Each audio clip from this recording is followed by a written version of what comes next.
Next, we have Reina Cagnat, Queen Charity.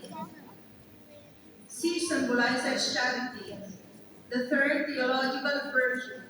She carries a red heart. We have Reina Abogada, Queen Advocate. She is the personification of Mary, known to be the protector of the poor, the oppressed, and the downtrodden. She is always ready to defend and protect those in need. She wears a black graduation cap and gown, the toga, and carries a big book. We have Reina Sentenciada, Queen Convicted. She has her hands bound with a rope, iron. She stands for the early Christians, especially the virgins, who were martyred for the faith. Next, we have Reina Judith, Queen Judith. She is holding in one hand a blooded sword, and in the other hand, the severed hand of holy ferns, symbolizing triumphant womanhood. It is recorded that Judith of Nicosia was a very beautiful, intelligent, and courageous woman who loved God and her people. She represents the biblical widow Judith of Nicosia, who used her impeccable beauty to defeat the cruel general Holofernes and save her city from the Assyrians. We have the Samaritan, the female Samaritan. Is the woman Christ spoke to at Jacob's well.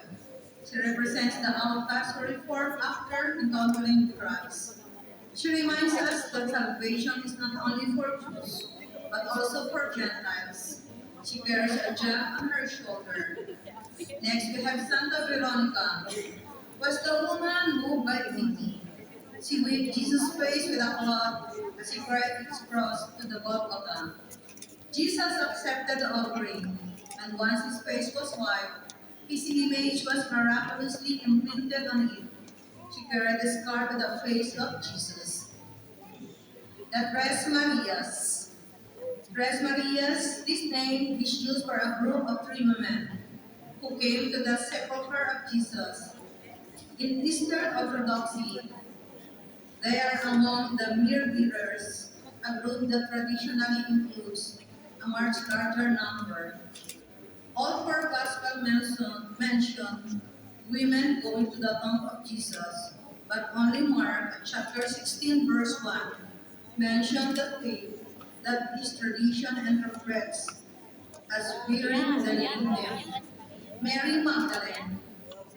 She bears a perfume bottle, as Catholic tradition once equated with her with Mary of Bethany, and the woman who anointed and wiped Jesus' feet.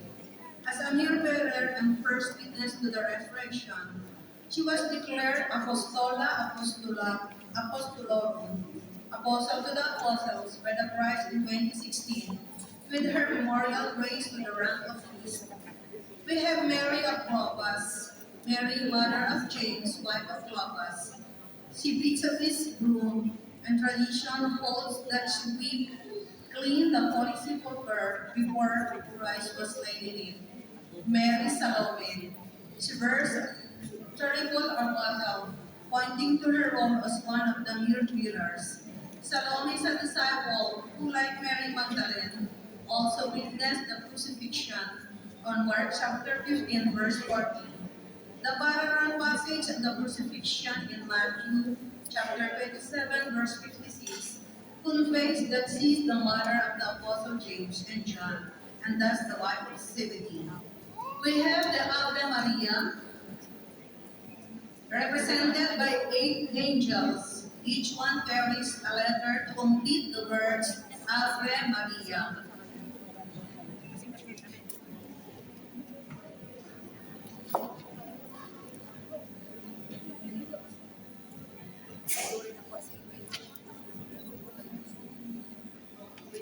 So now we have the Ave Maria with little angels.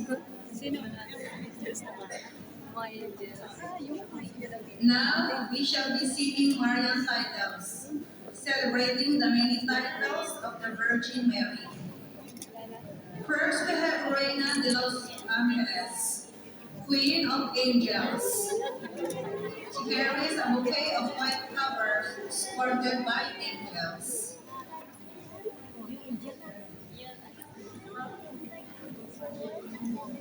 We have Susie Nadal,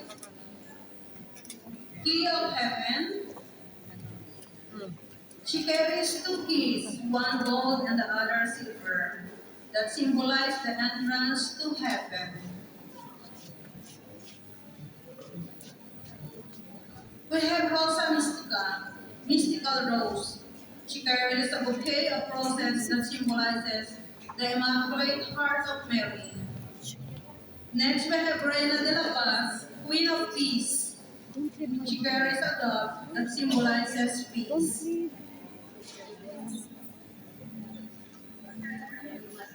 Corazon de Maria, Heart of Mary. She carries a pink heart that symbolizes the heart of Mary. Reina del Santísimo Rosario, Queen of the Most Holy Rosary. She carries a big rosary that symbolizes the mysteries in the life of Christ. Ang init ng gown mo, darling. Dapat may aircon sa loob. Reina Candelaria, Queen of Candles. She carries a long leaf taper which symbolizes the purification of Mary. Reina de los Confesores, Queen of Confessors. She carries a lamp with a purple candle that symbolizes confession. Queen of Confessors.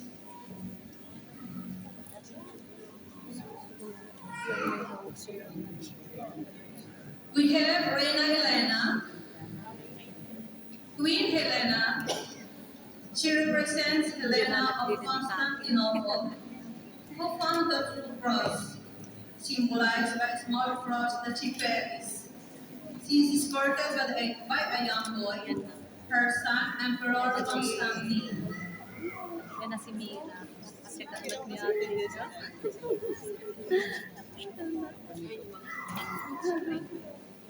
The Virgin Mary. The Blessed Virgin Mary is an afro surrounded by flowers.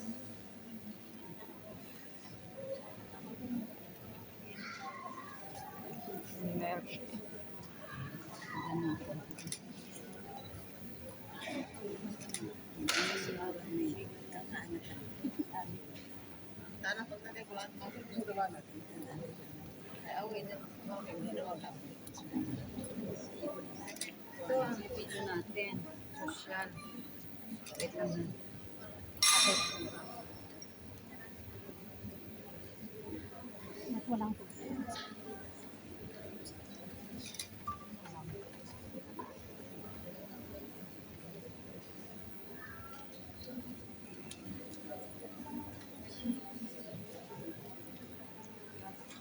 meron ako.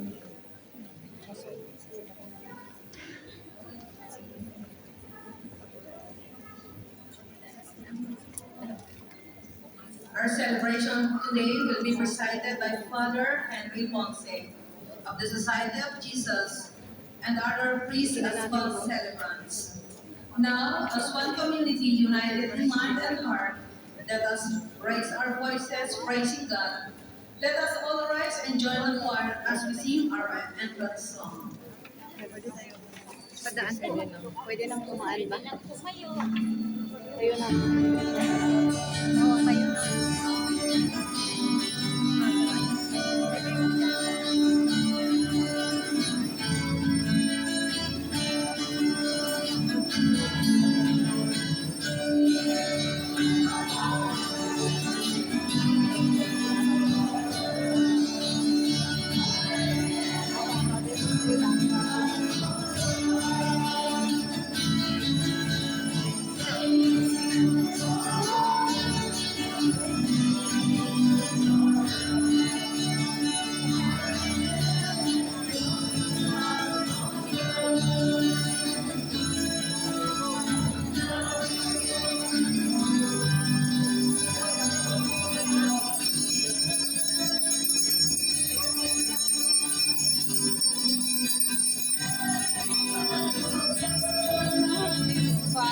Video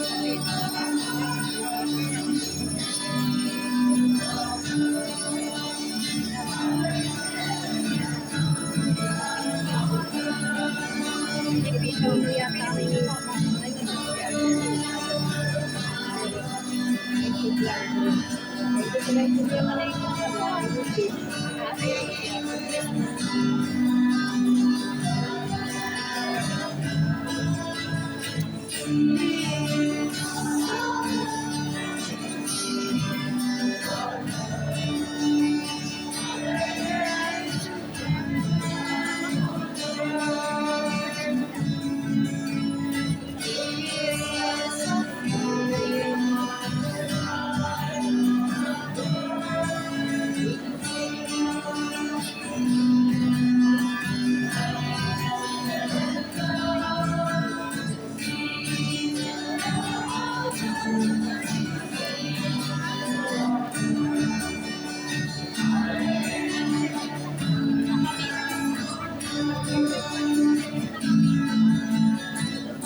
My dear brothers and sisters, so we begin our celebration in the name of the Father, and of the Son, and of the Holy Spirit.